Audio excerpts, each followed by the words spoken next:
Imagine a world where every light source can transmit data at blazing speeds, where you can connect to the internet through your lamps, street lights, and even your TV screens. This is not science fiction.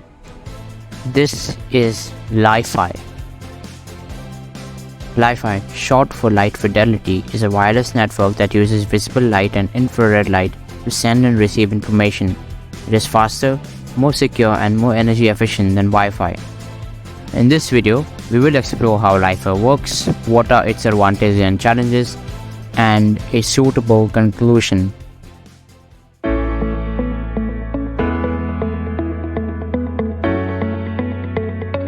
Li-Fi was invented by Professor Harald Haas, a German electrical engineer and academic.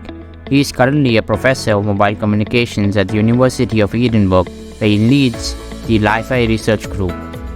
In 2011, Haas gave a TED Talk about Li-Fi, which helped to raise awareness of the technology. He has since published numerous papers on Li-Fi, and he has founded several companies to commercialize the technology. So we have the infrastructure there. Look at the ceiling. You see all these light bulbs. Go to the main floor, you see these light bulbs. Can we use them for communications? And yes, what do we need to do? And there's one thing we need to do is we have to replace these inefficient incandescent light bulbs and fluorescent lights by these new technology of LED light bulbs. An LED is a semiconductor, it's an electronic device. It has a very, very nice and cute property. Its intensity can be modulated at very high speeds, and it can be switched off at very high speeds. And this is a fundamental basic property that we exploit with our technology.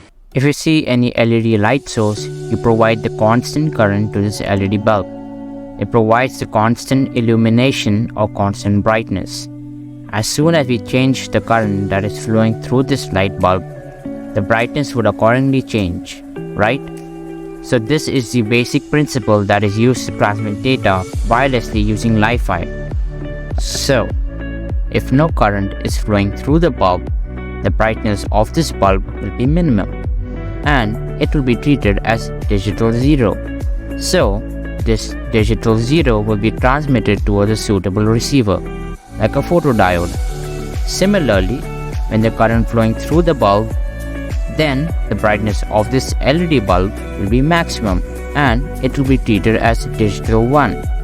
So, in this way, by constantly flickering the LED light source, we can transmit ones and zeros, or in other words, binary data. And since this happens a million times a second, it isn't possible to see it happen through our naked eyes. And this LED bulb source would appear to be a normal light source.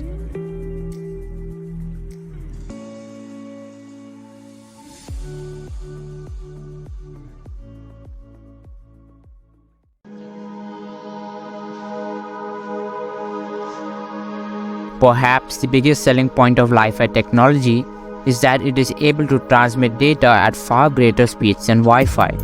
During lab tests, researchers were able to reach bidirectional transfer speeds of 224 gigabits per second.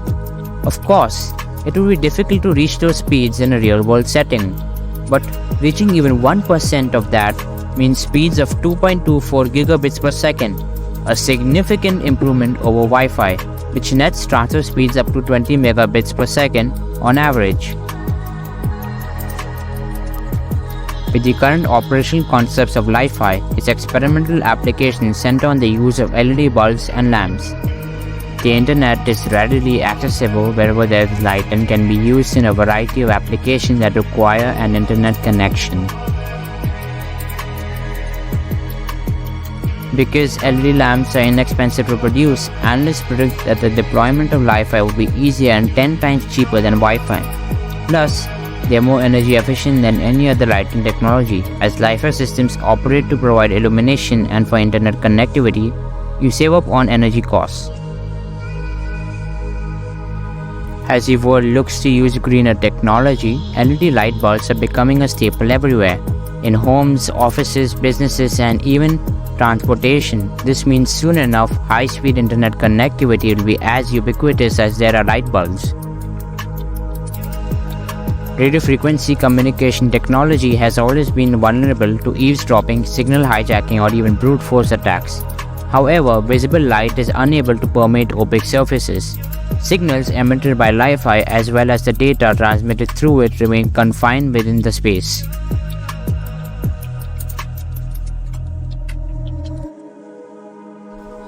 The fact that light can't penetrate through walls might be a good thing when it comes to security, but this also means that Li-Fi has a very limited range. That means you can only use it effectively in closed spaces. In establishments, lights must be tactically placed in rooms and halls to expand the scope of the Li-Fi network. In open spaces, Wi-Fi's coverage can go up to 32 meters, but Li-Fi can only go up to 10 meters.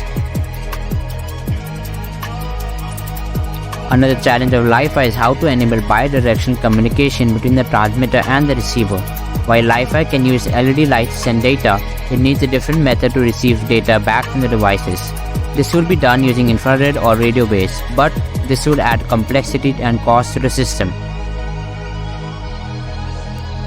Since Li-Fi is a new technology, not many devices are compatible with it. They need additional dongles or adapters to use Li-Fi. Most devices that we use now still use hardware for Wi-Fi networking, and it's unlikely that we will see Li-Fi enabled personal devices in the next couple of years. So, the question is, can it replace Wi-Fi? The answer is no. However, it can be seen to complement Wi-Fi by acting as a short-range, fast data transmission medium, whereas Wi-Fi can continue to be a longer-range medium. Although it is still in its experimental stage, it has the potential to be a viable solution for high-speed data communication within the next 5 to 15 years.